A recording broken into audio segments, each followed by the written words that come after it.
In the last video, I set up my Web3 instance along with my HD wallet provider. Now I'm on to my very last step, which is to use this instance to deploy my contract.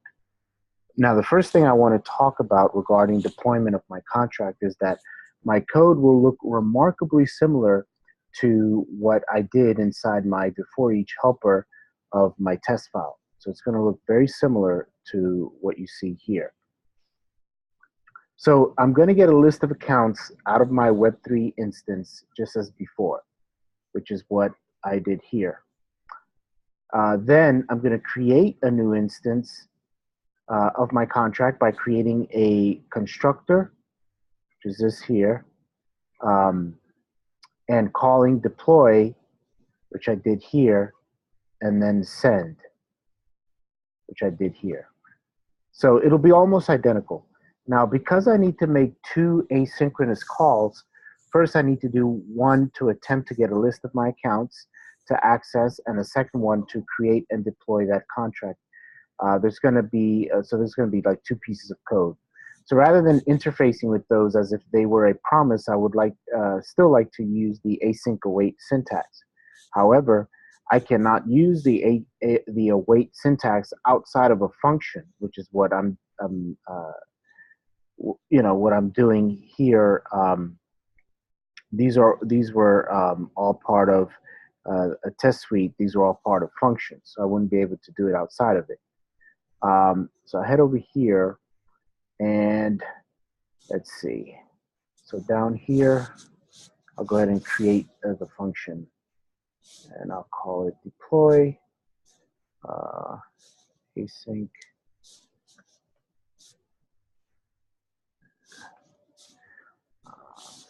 Here. Whenever we're using ES6 functions, you always have to end the ending curly brace with a semicolon. So there's no reason for making this function outside of giving me the ability to use the async await syntax. So I'm simply implementing a helper to make my life easier. So I'm going to implement the exact same steps as inside my test file. First, I'm going to get a list of all the accounts that were unlocked via my wallet provider here. And so the way that will look like is const counts await web3 dot th get accounts. All right. So the reason why I'm accessing the get accounts method here is because my mnemonic does not just access one account.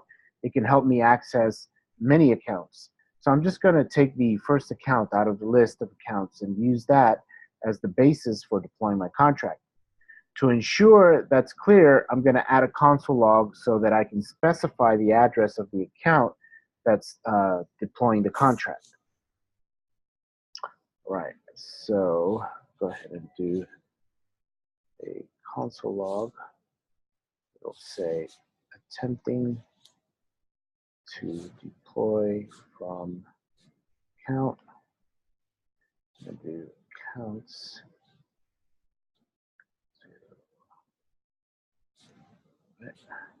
So underneath this console log, I'm going to write out my actual deployment statement, which will be almost identical to what I did in previous videos inside my test helper. All right, so that's going to look like wait new web3 contract. So inside the instance of Web3, I'm accessing the Ethereum module to make a new contract, and into that, I'm going to provide my ABI. The ABI is coming into the contract as JSON, and so I need to pass in an actual JavaScript object.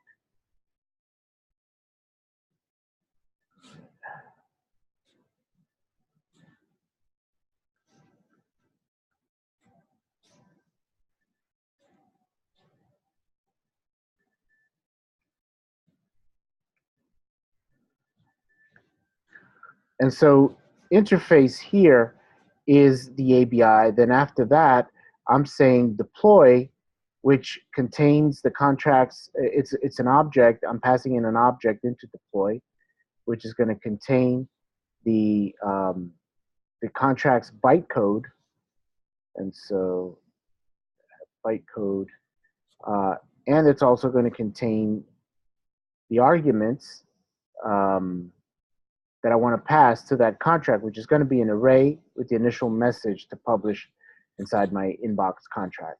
So I'll just use the same one as before. Hi there. Okay. And then, all right, then I'm actually going to be sending this transaction to the network. So I have to use the .send. And I'm also going to be passing in an object. The object is going to specify the amount of gas. And so the amount of gas, let's see, should be 123, should be 1 million. And then the amount of gas and from which account. And so it's going to be from accounts. So it's going to be the first one. Okay, so save that. All right. Then actually that's, yeah, okay, good. So that's just about it. The last thing I want to do is wait for this contract to be deployed. And so I want to do one last console.log. I'll just do it right here. And I want to do this console log. I want to console log the address that the contract was deployed to, because if I don't record that address, it'll be a mystery where it got deployed to. So I need to print out or record where it got sent to. All right, and so let's see, how would I do that? So the variable, let's see. I also need to do one more thing. I do want to, I do need to store this in a variable here. So this will be const result. Need to do that. And that variable result will be an instance of the contract. And underneath, I'm going to console.log that address. So here I can do console log, and I'll say contract deployed to, and then comma, I'll say result dot options dot address. All right. Okay, so I'll finish up by actually finally deploying this contract. And it does take some amount of time to deploy. So I will deploy it right now and continue in a subsequent video and observe what happened and look at some interesting things about the process. So I'm going to head back over to my terminal. Pull up my terminal. All right, and I'll share that with you. All right, and so back here in my terminal, I'm going to run node deploy.js, and I will see if I made a mistake with syntax error or something like that. Okay, attempting to deploy. So here we go. So I'm now on the Rinkeby test network, and this does take some amount of time. And so I'm going to continue this on in a subsequent video and go over some of the results. I'll see you there.